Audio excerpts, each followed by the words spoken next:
Hi everyone. So I wanted to do a bit of a personal video, just to be a little vulnerable with folks that watch my videos and let you know a little bit of information about me, which is not always a comfortable thing to do. So I'm taking a risk. I recently moved from the city to the country. I've lived in the city my whole life in a variety of cities, actually.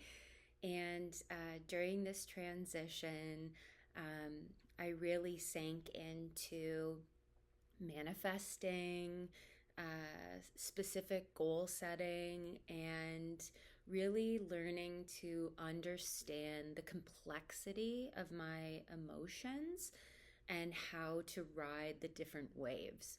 So, during a major transition in my life, um, I really found that the work that I tell people to do became really essential to me moving through. And one kind of really interesting reflection I had recently is that as I was manifesting, as I was really constructing like the home and the property and um, the appliances and things that I wanted, because manifesting needs to be very specific. I noticed when reflecting back recently, I was really dulling it down and I was afraid of disappointing myself, and I was in fear and anxiety of like it not being possible to get the thing that I wanted. So, a really fun fact that I learned is not to dull your light, to really be in awareness of what you truly, truly want and set a plan to work towards that.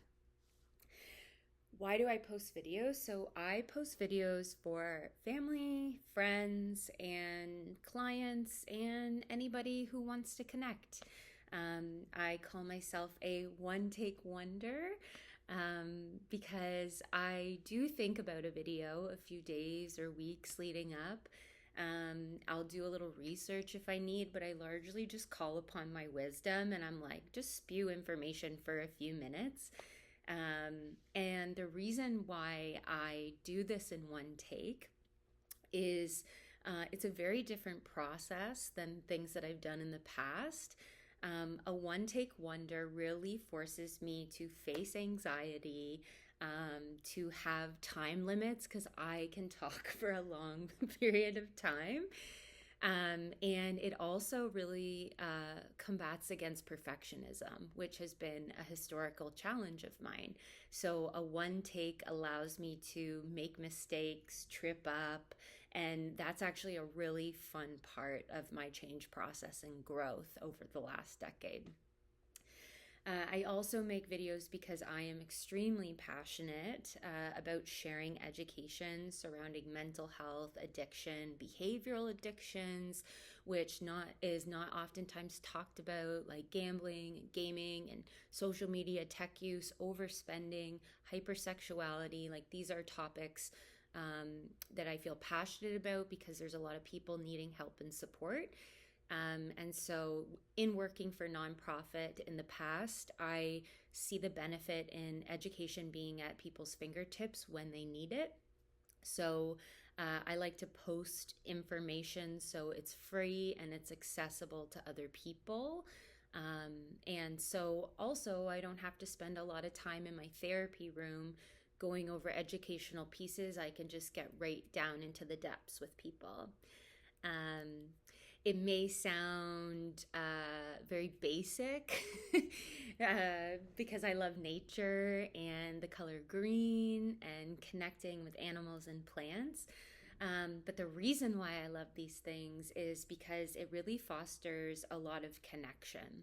It allows me, when I'm around animals or plants or nature, it allows me to connect with myself and something that's much bigger than me. And it offers a lot of love when love is not always accessible within ourselves, within our relationships. And it's also very grounding. So I love these things because I can like talk to a plant or lay in the grass or hug a tree if I need. And it creates this instant set of connection. And the last thing I'll share is that I, like many people, can struggle with tech dependency. It was something stemming far back into childhood, which really led me to have an interest in working with folks with tech issues today. I definitely have to watch how much tech I use. I have boundaries with gaming and social media because it not only consumes a lot of my time, but it really drains my energy. And it also impacts my mental health because that's what social media does. It can trigger anxiety, depression, grief, the fear of missing out, that FOMO that we all feel. And so that is something that I work really hard to have boundaries and limitations with as well. So I hope that this video gives you a little bit of insight into who I am and why I make these posts. And that's all for now.